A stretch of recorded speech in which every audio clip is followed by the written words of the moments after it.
Okay, I think we're live. I'm just going to confirm with my phone that we are in fact live.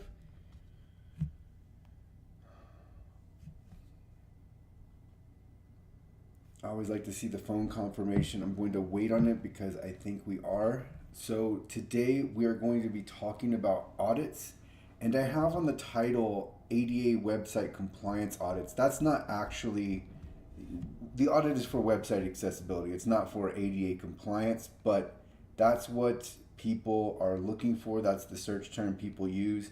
So it went ahead and went with that. And let's see here. I keep refreshing on my phone just to because I'd like to make sure that this is actually live and that I'm not missing something. And I think we are. So let's see. Yeah. Okay, we're good. All right, so let's get started with this presentation, and we will start off by actually defining what an audit is. So an audit is a formal manual evaluation of a website's accessibility. The audit is conducted by one or more technical accessibility experts. The purpose is to find accessibility issues. So that's all we're doing here. We're finding and reporting on accessibility issues. And we're going to use a baseline standard during the audit. So most of the time, this is going to be the Web Content Accessibility Guidelines. Usually, we're working off of version 2.1 conformance level AA, but obviously that can change depending on the client request. The audit is going to result in a report. And then two important things here. A scan is never an audit. It's never an audit. So we never want to take the scan results and make them a part of the audit. And also, user testing is not an audit. So user testing is separate, highly recommended, but it's different. It's not the same as an audit. All right, so moving on to the next slide. What happens during the audit? Well, during the audit, your website or other digital asset, I'm just focused on website because that's what most people are interested in. Your website is graded against the Web Content Accessibility Guidelines. So the experts or the expert or experts are going to visually inspect your website and its content. They're going to inspect the code. They're going to keyboard test your website, and they're going to test your website with a screen reader. So your website will be tested and inspected every way possible to find out or find all of the accessibility issues that exist on your website. So what happens is every single success criterion is checked. Your website is checked against every single success criterion to make sure that it is in conformance, and where it is not conformant with a given success criterion, that is reported in the audit. Sometimes there will also be issues that you're technically in conformance with, but for best practice, we recommend adding something or changing something. So that may also be included in the audit. I have here, you cannot combine scan results with manual. And that's a throw-in. I actually added that in because I didn't want to forget talking about it. So it's very important that you do not combine a scan plus your any manual testing that you've done, any manual evaluation that you've done. You cannot, that's not how an audit works. It's all manual. So you might use a scan during the auditor might use a scan, which is recommended actually, but it's never the scan results that are carried over into the audit. It's always the manual review that takes precedence. So even the scan can help the auditor, but the auditor is not going to rely upon the scan. And when you are procuring an audit, you always want a fully manual audit. If you hear any talk that we're using this technology with this, or we're combining this with something has gone wrong. It's fully manual. There's nothing else that's a part of the audit. So one aspect of the audit is the environments in which the audit is conducted under. So in a perfect world, we would have an audit where we have all the different environments included. And so here on the screen, I have several environments. We have different screen readers. We have VoiceOver, NVDA, JAWS, Narrator, etc. Other assistive technology, so Dragon Naturally Speaking, Read and Write, browsers, Chrome, Firefox, Safari, Edge, devices, smartphones, tablets, laptops, operating systems, Windows, Mac OS, iOS, Android. So again, like having all of these as a part of the audit would be great, but we would never do this unless the website, like let's just say it's Amazon. If it's Amazon, then having as many environment combinations as possible makes sense because the audience is so large.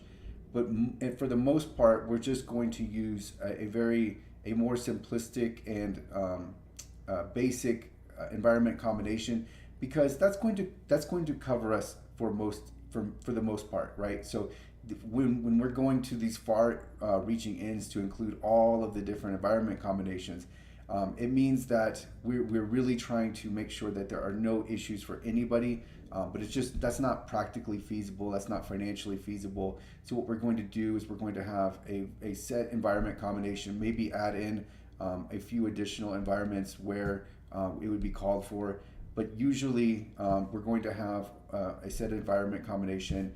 And then I have here, although auditing using more robust, more environment combinations will make an audit much more robust, the more environments, again, will significantly increase both the time necessary and the cost. So again, with environment combinations, just think, the more the better in the sense that we can make sure that there are no rogue accessibility issues that exist outside of our base environment combination. But it's going to take a long time to get there, so we usually stick with that base combination. All right, so what is the result? Like after the audit is completed, what ends up happening? What do you get? Well, you get a deliverable. It's going to typically be an Excel spreadsheet format. It doesn't have to be in Excel, but it usually is. And then in the Excel spreadsheet, you will usually find columns for what the issue is, the steps to reproduce the issue, the URL where the issue is found, the location of the issue, the associated WCAG success criterion, the conformance level of the issue, a screenshot or a screen recording of the issue, recommendations on how to fix, and that recommendation will include code where applicable, and then any notes that fall outside of these different items that I've just listed off. So if there are any additional notes that the auditor wants to pass along, those will be included. So this is a formal report. This isn't a review. This isn't a quick assessment.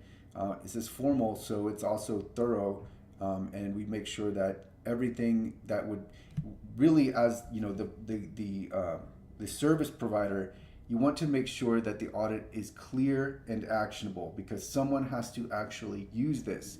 If it's overly technical, and audits are fairly technical, but you don't want it to be overly technical. You want it to be clear. So, for example, stating what the issue is, you want to make sure it is very clear what the issue is so that the client can take action on the audit report. And then the other items here, they just really add to making sure that this is as easy to understand and as actionable as possible, and that's why we include the location, potentially the steps to reproduce.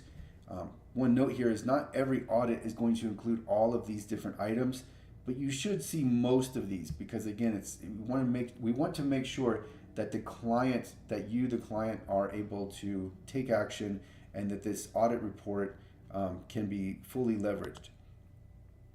So as far as timing, you should look to get an audit once your website is settled. So there should be no major design or code updates planned. And if there are, you want to let the auditor know of the planned changes. Last week I had a client call where I asked the client, do you have any changes planned? And they did. And I told them, you shouldn't get the audit yet because if you do, it's really going to be a waste of money. You're going to get the audit, then there's going to be changes, and then the audit will be pointless for, at that point it will be hard to tell what will be covered and what won't. It will just be too confusing, and so you want to make sure that any major changes that take place ahead of time, because that way you'll get the most value for the audit. And if there are any changes that may be ongoing, that's where you let the auditor know, hey, we're going to make an update to this or that. Now, the client during this call asked me, can we go back and forth and we'll let you know what changes we're working on what page? And I said no, because that just makes it extremely difficult on our side, because then we're trying to work around the client, and you want the auditor to have as easy of time as possible. And if you, the client, are making changes, you're really you're prioritizing the wrong thing. You want the auditor to have an easy time, so that you make sure that you get the best audit possible. If you're making changes, you're really tampering with the audit results, and you're putting it in chance. So you're really chancing your own deliverable, and you wouldn't want to do that. So you, as a client, you should be thinking the other way around. It's like, how can I make this as easy as possible for the auditor? So that's not to say that this client was off base. They were just asking the question. My point is that when you're getting an audit, leave the website alone. And if there are changes, just make sure that you are that you let the auditor know ahead of time, these are the exact changes that we plan on making. And an example of a change could be a blog post. A blog post is going to be fine, because that's probably not going to do anything. If you introduce new content, it's going to be in the blog post format. We could simply, if the blog post, the new blog post probably wouldn't even be contemplated in the audit report anyway, in the scope of the audit. So in fact, it wouldn't be, because it's not even there unless you're like anticipating an audit post. So I mean, a blog post. But my point is that when there are changes, just make sure that those changes take place ahead of time. If there are other changes that will be made, then let the auditor know. So the timeline for most audits is between 2 and 5 weeks. And that's just going to depend on how much work is involved, how the current queue for the service provider. But between 2 and 5 weeks is a very likely range for your audit. And then after you receive the audit, make remediation a priority and finish fixing the issues in the audit report as soon as possible. Because what happens is the audits lose freshness over time. So if you are waiting on making the changes, then you're diluting the value of your audit. So if changes are made, it's going to just erode the freshness of the audit. So take action right away. This is where a lot of clients run into problems, is because they receive the audit report and they have done something towards accessibility, but no actual accessibility has been improved on the website. All that's been done is now you know the issues that are on the website. If you wait on taking action, then later on you're probably going to have made changes, and again you tamper with the audit results. So at that point, you don't really tamper at the audit results, but they just lose freshness because it's no longer the same page or the same screens that have been audited. So take action right away, prioritize that, and don't make changes don't make other changes after you've received the report. Instead, prioritize the fixes first. And by the way, as you're going through the audit, it's going to help you learn accessibility. You're going to pick up things as you're learning, because we just went through all of the items in the audit report. Going through those items is going to help whoever is making the fixes. So that's going to help educate you in a way through experience. So what is the cost of an audit? Well, most of our projects fall between $2,500 and $7,500. But that's accessible.org. It depends which service provider you go through. I've read that I've read other material that has said that audits are much more expensive, and you're getting into the up to $30,000 range for an audit. And yes, some service providers will charge that much, but how much the audit costs doesn't necessarily indicate whether it's a good quality audit. And so, what I would look out for is any extremely low cost, like if it's $500, if the source of the audit is from Fiverr, then that would definitely raise my concern. But cost is only one consideration. Really, you want an excellent quality audit. So you want to feel comfortable with who is conducting the audit.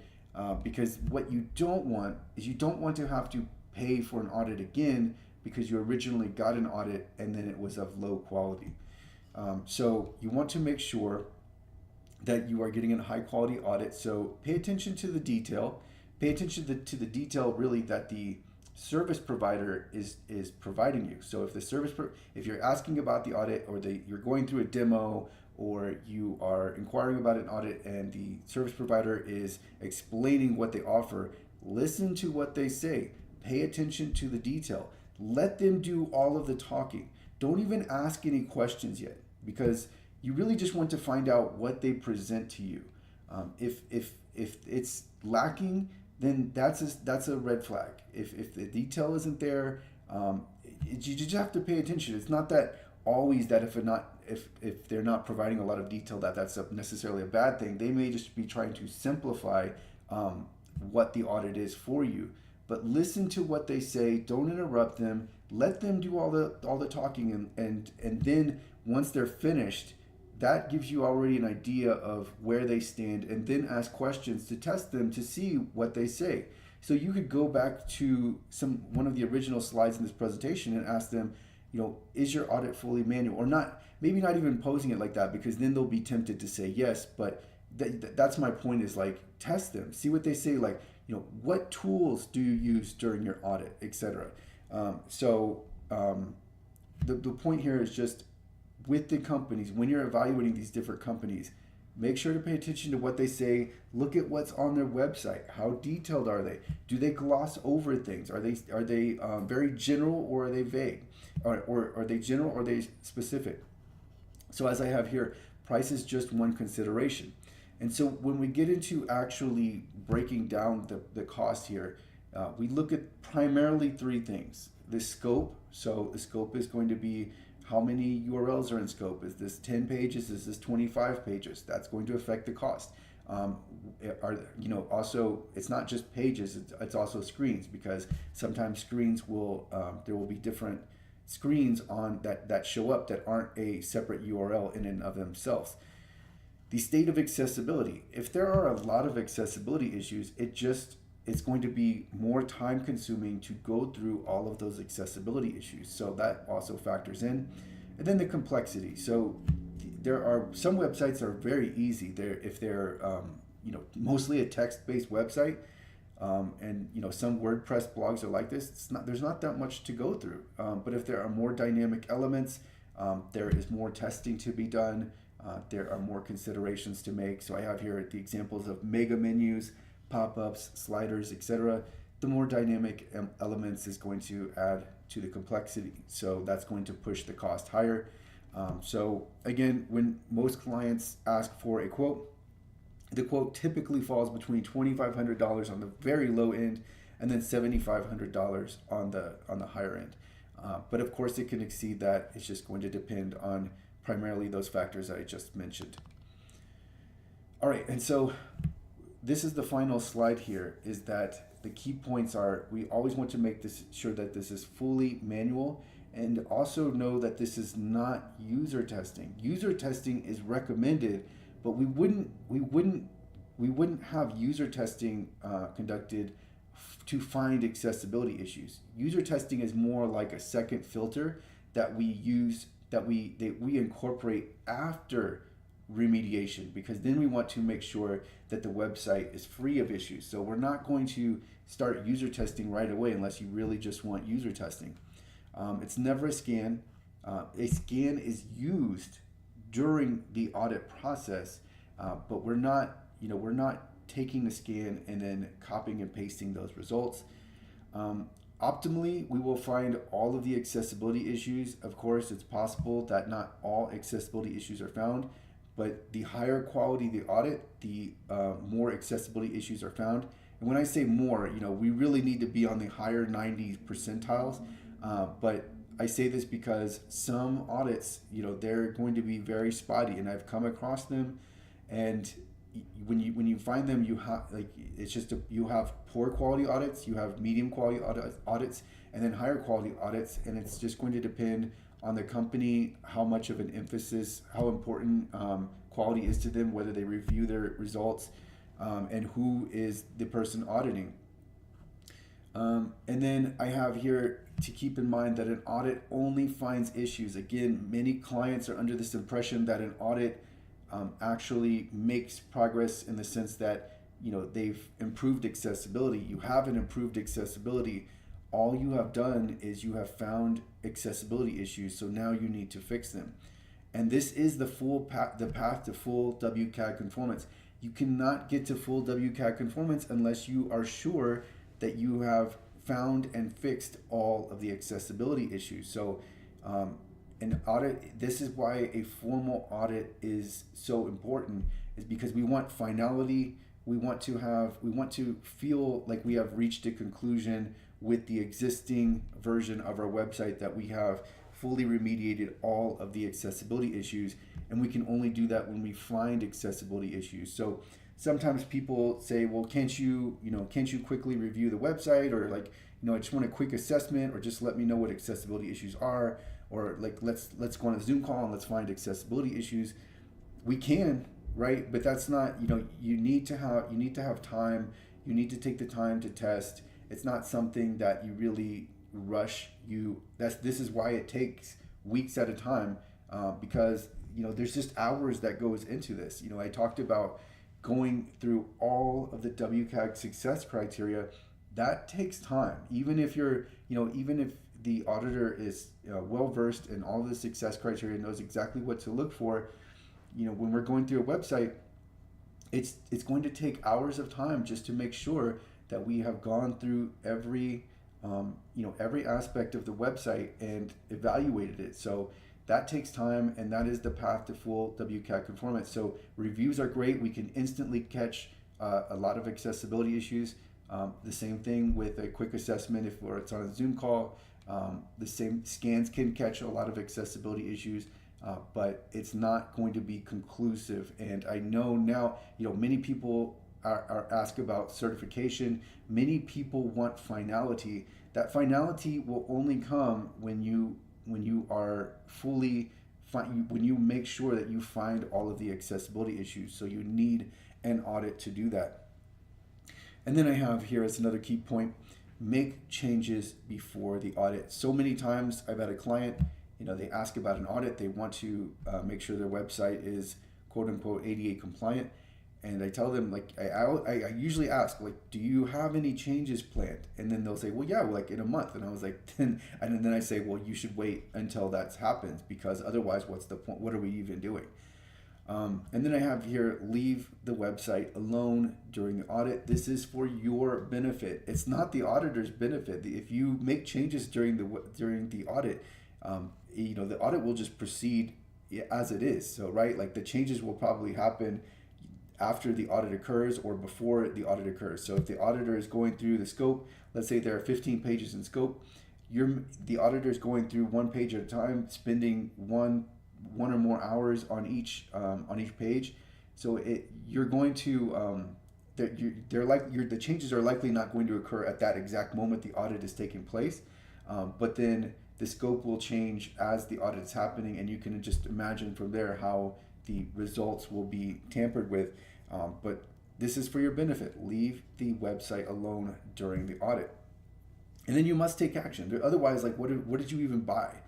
Did you buy this to just check a box? Because the value, if you don't take action on the audit, it's a waste of money. You're not going to get anything. The service is good. The service is exactly the recommended step towards full WCAG conformance. But if you don't do anything with it, then it's not going to matter. So even if you're taking the right path, if you stray from that path, after the initial first step, then it's going to result in a problem. And then user testing after. So the process goes audit, remediation, re-audit. So we want to make sure that those accessibility issues that were found were actually fixed. And then once that happens, usually the website is fully WCAG conformant if all issues are fixed. So we just keep working until all of the issues have been addressed, and we have cleared all of the issues to be conformant. And then after that, then user testing occurs, and then user testing is a practical exercise, and this is typically going to be where we have an accessibility professional who is blind or visually impaired. They are going to go through the website and relay their practical experience, and note any accessibility issues. And so if there are any outstanding accessibility issues after this exhaustive process, then we go ahead and take care of those. And then at that point, everything is complete as it is. But then you have to keep in mind that if you're going to later on, let's say 5 months later, you make changes, well, then your accessibility, let's say you receive documentation that your website was fully WCAG conformant, then that documentation is going to expire the moment you make any changes, because it's no longer, the certification would have been for as the website was. You've made changes, so if the changes are made, then that would be, it's not necessarily that your website is no longer WCAG conformant. It's just that the documentation wouldn't be accurate as such. So if you do make changes, then you may want an audit later on, and at some point, or maybe you might even want interval audits, so an audit biannually or annually. Do I recommend that? I think it's a best practice, but it's not necessary, especially if you have a static website. So if you have a static website, then everything stays the same. There's no need to worry about anything if everything's staying the same. It's where changes are made, and in particular substantial changes. But when some people, I actually was trying to record a video the other day. I never ended up finishing it, but there was a public entity that was taking their website down, and the reason they were taking their website down was presumably because this was too difficult, too expensive, and they didn't want to deal with it. So we're just going to remove our website. Well, if you're going to the extreme of moving your website, which or taking your website down, which I'm not against. In some circumstances it's warranted. If it's you're not going to be able to make your website WCAG conformant and compliant. At that point, it may be after undergoing a risk benefit analysis, it may be the right move to take your website down. But before going to that extreme, if your website's going to stay static anyway, you could just simplify your website to where it's a static website, it's information based, and it has the necessary information, and then maybe you take away all of the functionality, but it's not, going to that extreme. It's more of a reaction than it is always necessary. It's not always necessary. So you just have to, a lot of times when you have that extreme reaction, it's more just based on frustration than it is the actual need to remove the website completely. So if your website no longer functions, if there's no it's not a point to your website because you're now missing functionality that you want to have, I can more see it. But that's more evaluating this on a case-by-case basis. But that's getting into something else. But my point is that when we're auditing, that if we keep things static, and then after the fact, if we keep things static, then you're going to be in good shape, and then the audit will be preserved, and there will be no need for further audits. The need for continuous auditing is sometimes prudence. I looked and I didn't see my closed captioning, so I was making sure the closed captioning was there. The need for auditing is sometimes just, hey, we want documentation that our website has been audited. Sometimes it's just a compliance issue to have that documentation in place. But if it's a practical matter, then it's just going to be a matter of, are there changes that call for an additional audit? And if so, then you would continue on and have that audit at whatever interval. I think annually is a good interval if you want regular audits. But of course, where you've made significant changes, then an audit would be called for anyway. But this is also why you want to train your team and have proficiency and expertise in house, is because if you do that, then you can be more comfortable with the changes you've made and not feel like you need to have an audit every time something happens. You can just document the changes, document the accessibility considerations that were made during the changes, and you would still be in good shape. So and that's if you're going to these great links where you are documenting all efforts for a lot of public entities. That's going to be the right path, just to make sure that you have this documented trail of investment, effort, and progress. And to it's not what you need for compliance, but it would be it's a nice backup to have. It's like to show that everything is in place and that you have made all reasonable efforts.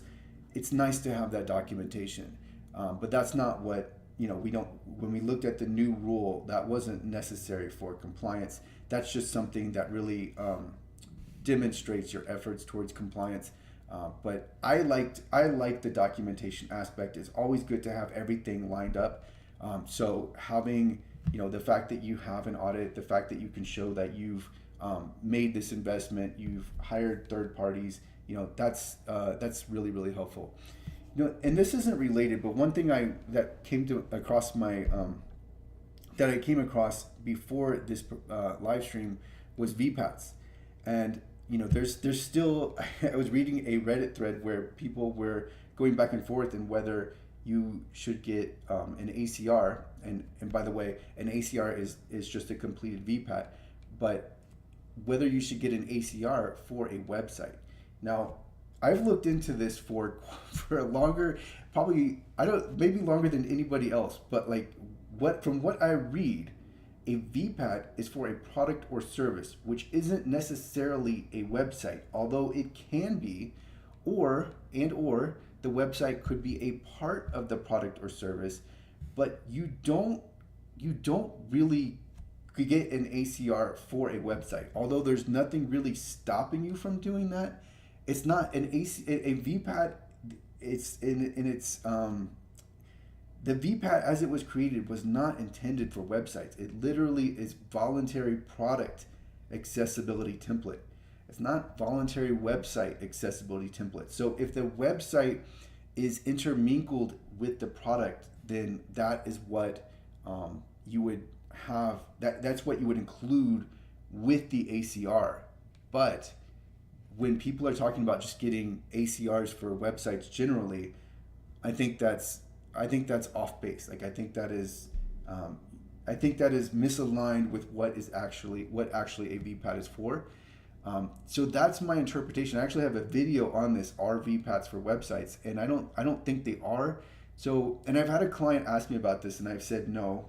That's not. I think that's just the market not knowing what they're talking about, and then you have someone that demands a VPAT. And then clients are therefore asking for VPATs. I understand it, but that's it's more just hey, this looks right, we're going to make this what it is. It's not. VPATs are not for websites. They can include websites. They might be for a website if the website is the product, but it's not. VPATs are not for websites. It's literally products. So for websites, the appropriate documentation would be a conformance statement. And if you want to take that and add additional documentation, a provider certification could serve that same purpose. And really, that's all. If you actually look at the completed ACR, which by the way can be completed by anybody, when you look at the completed ACR, it's just an accounting of the accessibility. So it will detail. It really brings forward the audit, and then details the audit in a simplistic way, and then just talks about whether you meet the various success criteria. But that's not what it. It's typically if in the typically VPATs are more for software. Think of VPATs as more for software. When we look at Section 508, 508 mentions electronic content, so that's going to include websites. But that's also under the guise of Section 508 and procurement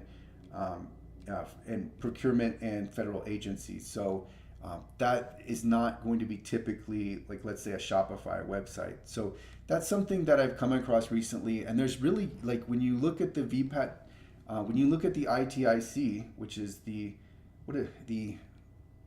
now I'm forgetting the acronym for the ITIC. Let's see, Technology Industry Council. What's the first word?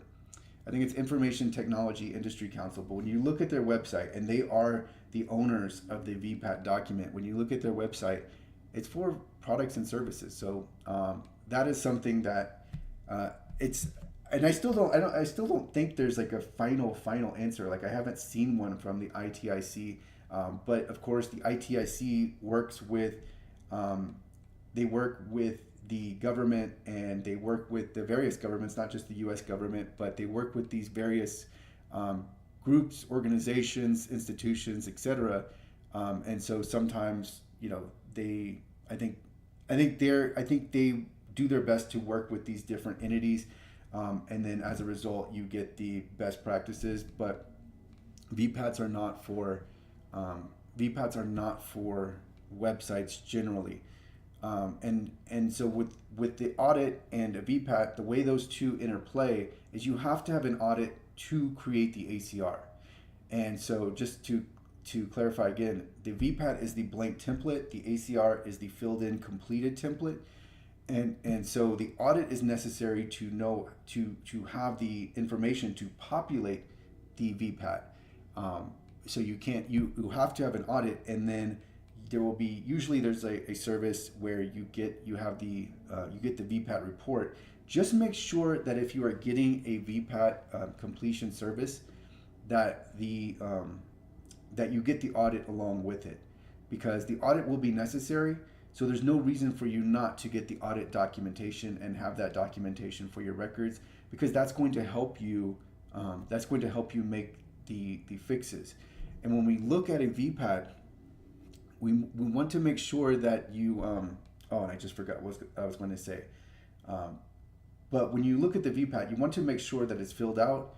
You want to make sure that we see remarks and notes in the explanation. Or now I'm getting all of the columns confused. But I think it's called the remarks and explanations column. There should be information, even if the digital asset is fully conformant.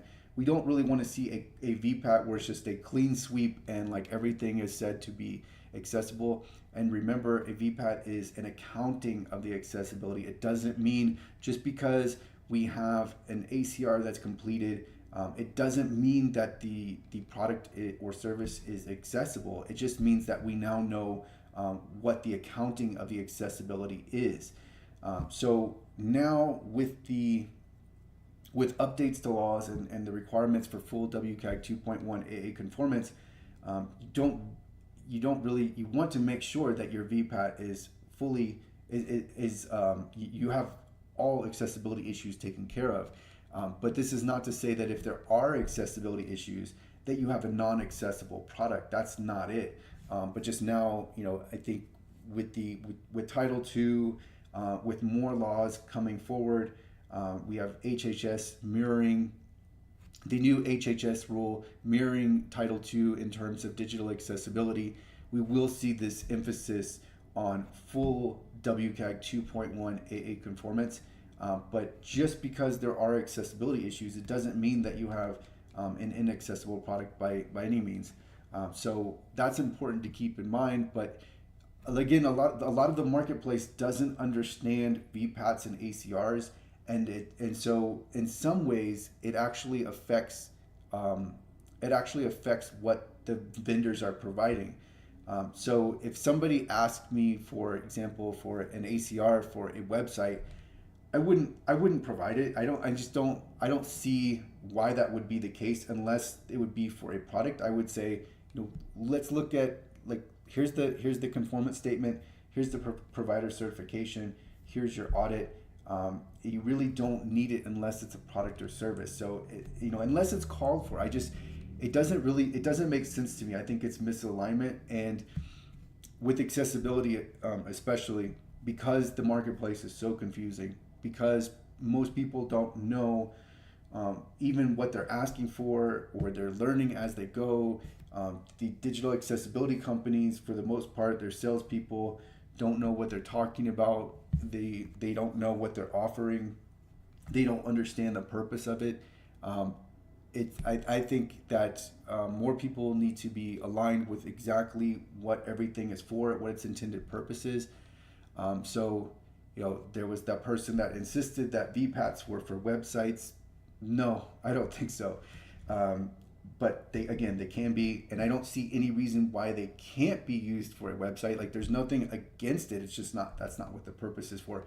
But that just shows you how far you can go into some of these different details when it comes to accounting for accessibility and evaluating the accessibility of different digital assets. And so, and one good example here is, like, I think a mobile app, you can easily make a good case for a mobile app for an ACR, because a mobile app to me is more of a product than a website. I've covered all that I have for the for the different slides. So I think now anybody watching this will understand what goes into an audit, what an audit actually is, what the purpose is, how to use an audit, where the value in an audit lays. It really is something where you want to spend some time researching the provider you choose, because the provider you choose may end up being the provider that you go to for multiple rounds of digital accessibility services. So this initial audit is very, very important, because it provides the foundation, the foundational layer for our accessibility, because we're ideally, this initial audit will uncover all of the accessibility issues on our website, and then we will fix all of those accessibility issues. So then hopefully our digital asset is fully conformant. So it's important that we have a high quality audit to start with. And I can tell you that there are many audits that you can get that are of varying quality. So you really want excellent quality, and it's so important for you to research the provider you choose. I don't think I mentioned this on one of these slides. I have, make sure that you do not get an audit from an overlay vendor. Overlay vendors they've already chosen their path. They have chosen that they're going to sell overlays and tell people that overlays can make some kind of difference. So because of that, it's important that you go to reputable providers who espouse the best practices for accessibility, who insist that accessibility can only happen through manual efforts. So I've covered audits exhaustively. I'm going to leave it here, and then I will provide resources in the description. Two of the resources will be on how to conduct an audit, and then another resource, one will be how to conduct an audit, two will be what you can expect from an audit, and then with those two resources, and then I'll also provide some additional information in the description. So we will leave it here for today's live stream.